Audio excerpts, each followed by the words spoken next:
Hi everyone, this is Anna Finch from Finch Press Publishing. I hope everyone has had a good day. Now today's video is a writing tip video.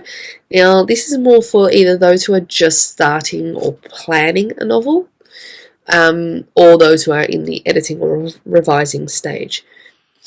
But it can apply in any stage of the writing process.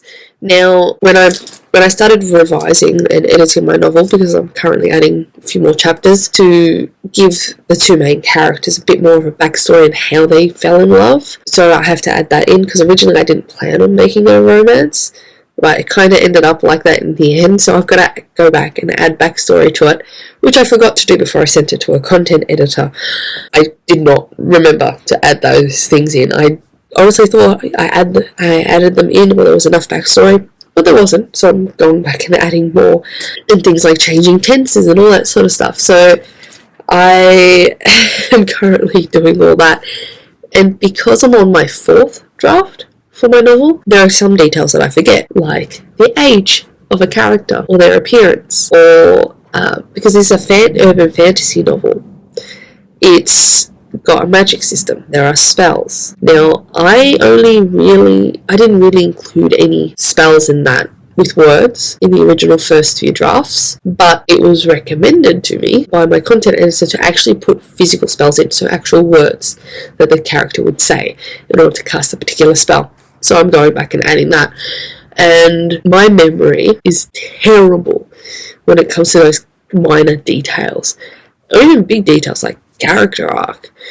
And even though my memory, like if I have to study something or memorize something, if I enjoy it, I will remember it word for word. But if it's not something that I enjoy, or if it's something that mentally drains me, I will forget, which is what things like minor details, keeping track of plot consistency and all that sort of stuff is like for me. So I need to come up with a way to remember. Now, I was inspired when I saw one of my kids using this, particularly one of my students, not my kids, I don't have kids, one of my students who was using this particular strategy for like a speech, or to memorize things for their exams and stuff. Not this year, but the previous year. So I went and actually bought index cards or study cards, depending on where you're from. But this is what they look like. Okay, index cards are basically little pieces of cardboard or paper that have lines on them, and you can basically use these as cue cards, so you can put the key things for your speech on there. You can use these for study notes, so you can put things like key topics, and the explanations of those topics. You can have it so you can do practice question and then the answer at the back, and getting someone to test you. But I actually use this in order to keep track of my actual story and what's happening in my story. So I actually bought a box of 500, and it came in 5 colours. You can get these, I got this from Officeworks. You can pretty much get these from any sort of office supply business. So Officeworks, Office Max in Australia. I don't know what they are called in America or England, but you can pretty much get them from any sort of office or school stationery supply store, and they are really good for a whole range of things. But what I actually use them for is to keep track of my actual story. So I also got a container to put these in. So what I did is I use these as information cards. So on the white card, I wrote down things like what each colour card represents. So pink is for characters, blue is for plot and story arcs, green is for spell cards. I know, it sounds a bit like Yu-Gi-Oh, but spell cards, because there are spells and magic in this. Key quotes, so any quotes I need to remember, and the white cards are basically any other important information, or they're used as dividers. So any other important information that doesn't fit into those categories, so things like maybe themes, character webs would come under this maybe. So, and I also put things like symbols, like a star is the main character, a swirl, like the one from Naruto, is secondary character, an upside down triangle is the villain, love heart for romance, a right side up triangle, I don't know if it's an equilateral triangle, is for character arc. So for a particular, I would use that for a particular scene where this is where an important thing for the character's arc or change and growth. So I wrote down what I needed and what I wanted each card to represent, what each symbol I was going to use would mean on this card, and I will put that at the front. Then I went section by section. So I started with character because this is where the most, it was a bit tricky for me, because I have about 26 characters. Not all of them are major, but 26 characters and counting, because I've been going through my novel to find these characters, the descriptions and things like that. I may have missed some, but I've written them down. And what I did was each card, so sometimes the character would need more than one card. So each card would have their character's name, their name, meaning, okay, what they look like, their age, height, race, nationality, information like how they dress, favorite color, how do they feel about their appearance, which is important especially for the main character Moriah, what their relationship is like with their parents, their siblings, religion, their accent, any handicaps, or anything that could limit them in a certain way. It could be physical, emotional, mental. Things like, is the character depressed?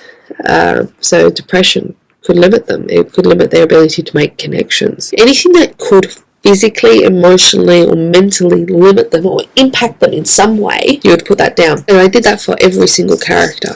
Now, I did this because I've got too many characters and I struggle to know what they're like, and especially if they're minor characters.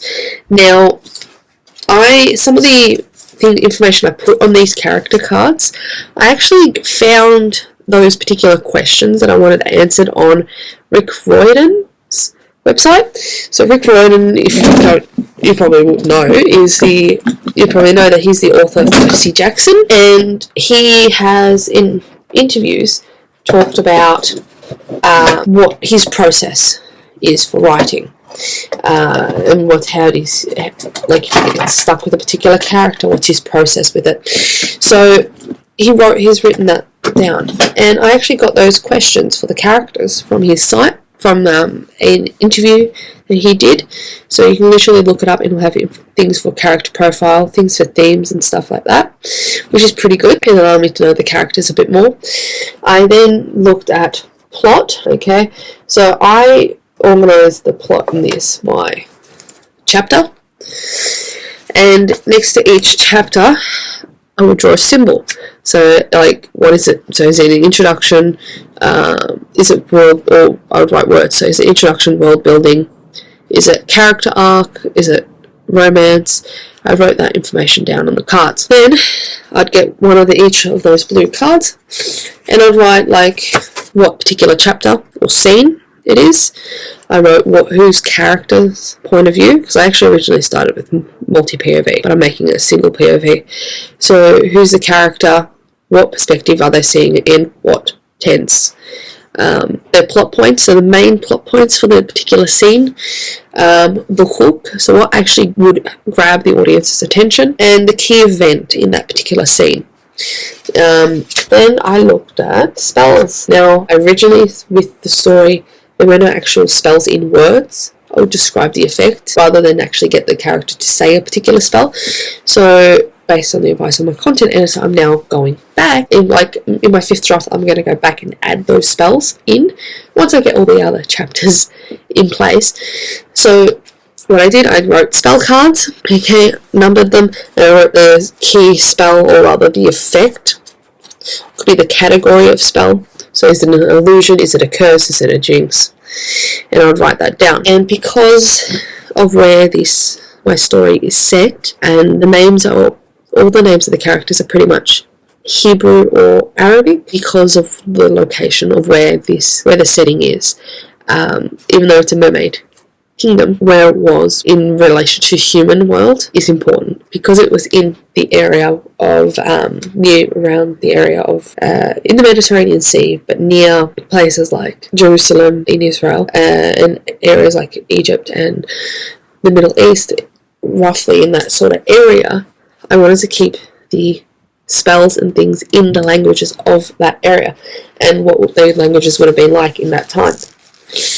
Okay, so because in the particular time period where it starts, or where the origin of this particular story is, so the origin of the kingdom, so because of where the origin of the kingdom is, I wanted to keep the language used for the spells in the language of the actual physicality of the area, because the names are in Hebrew. Now, if your spells are in English, you won't need the first part of it, which is the spelling of the actual spell in Hebrew. So I actually put the actual spelling in Hebrew. Okay, the pronunciation, I also did the English translation. So how does that spell translate into English? What's the purpose of the spell, and when was the spell used? So this spell was used in the prologue. So I put spelling in the actual language, pronunciation, English translation, purpose, and when the spell was used. Key quotes, like in yellow, again, number them, and I would write the quote and the theme for that particular quote. Now, the reason why I did the quote one was because when I do promotional like posters and bookmarks, I want to actually have some quotes written down that I can use on those banners and bookmarks and things. So I've started writing them down. Now, as I edit, some of those quotes may change, or I may add more, but that's basically what I do. So I use this to keep track of everything that I do for the story. You can use these. So you can use these sort of cards for creating a character web, so the connections between characters. You can use this to plot out your story, so you can have a card and you'd have like inciting incident or hook or rising action, and you can actually write down the key things you want to happen. You can like put it on a table and like reorder it until you get a story or ideal storyline as you like, and it can help with that. So I basically use this to keep track of what happens in my story, because I forget, and I'm probably going to have to do this for a couple of other novels. Anyway, that's pretty much it. Hope you liked it. If you did, press the like button down below. If you want to be notified of when I upload, hit the subscribe button.